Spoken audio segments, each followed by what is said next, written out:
pamilya kita, ang pinagdandalag ta. Asin apon, safe kam na, ang ganada safe na lugar. Isang, ang damadanda na rin natin.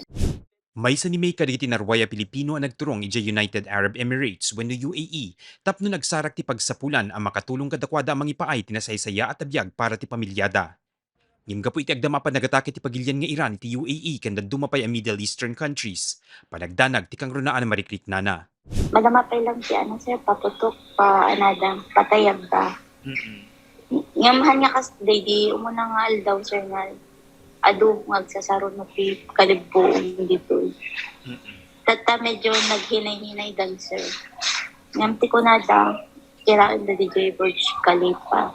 Yung kaasin apo tatalo, tata sir, ampay, handapin at tinabomba. Agtratrabaho ni May kas maysa a domestic helper iti maysa na nga nga individual. Kunana ati balay ti amo na ket 20 laeng a minutos ti kadayo naman ni ti US base ano sa dinno nga isumet ti kang runaan na target ti Iran. Ngim imakarda ti sa bali a lugar para ti kinatalged da. So may kam dito balay dagiti ano sir iti boundary Oman ken UAE. Tatan sir balay tilang anamid to yan impact na ti kalibbuong kan ti asok na lang ti makikita ni dito yun sir. Di ayan ni tata. Kuna ni May ano laeng mabalbalin ket agawid isunan iti pagtainganda iti ili ti piddig. Ngem gapot apektado pay laeng ti operasyon digiti airport. Awan ti maramidan na no di laeng urayan nga agsardeng ti panagatake. Agna-nervous kami sir nga tiket mit agawid din alapit Lord adapay pamilya mi agururay. Pas jay sir ti anani. Ngem ko namat dagiti amo mi sir. Ang kay madanagan ta ada pang sanggad ako ada protection ni. Iti nga to sir na no, agpadatak da sanggaon da. So nga agkarkararag kamlatan sir. Kabayatan na impasigurado met ni President Ferdinand Bongbong Marcos Jr. ana iget da amon monitoren ti agdama a sitwasyon digiti Filipino iti Middle East. Kunana narway digiti Pilipino ti kayat dan ti agawid iti pagilian ngem narigat pay laeng matungpal daytoy itagon daway.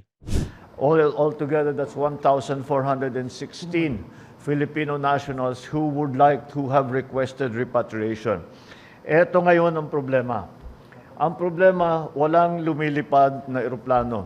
At yung mga airport ay tinatamaan na. We have heard reports of attacks on different airports around the region.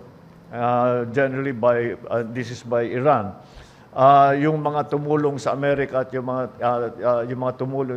bansa na tumulong sa Amerika ay inaatake ngayon ng Iran as retaliatory strikes.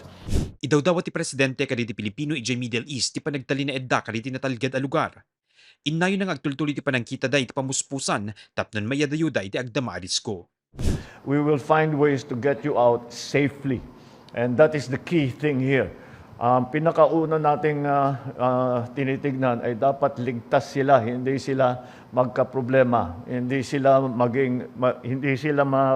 ma-attack dahil sa misidentification, dahil nga tuloy-tuloy ang pagbomba, missile attacks, drone attacks. Mark Magdirila, Balitang Solid North.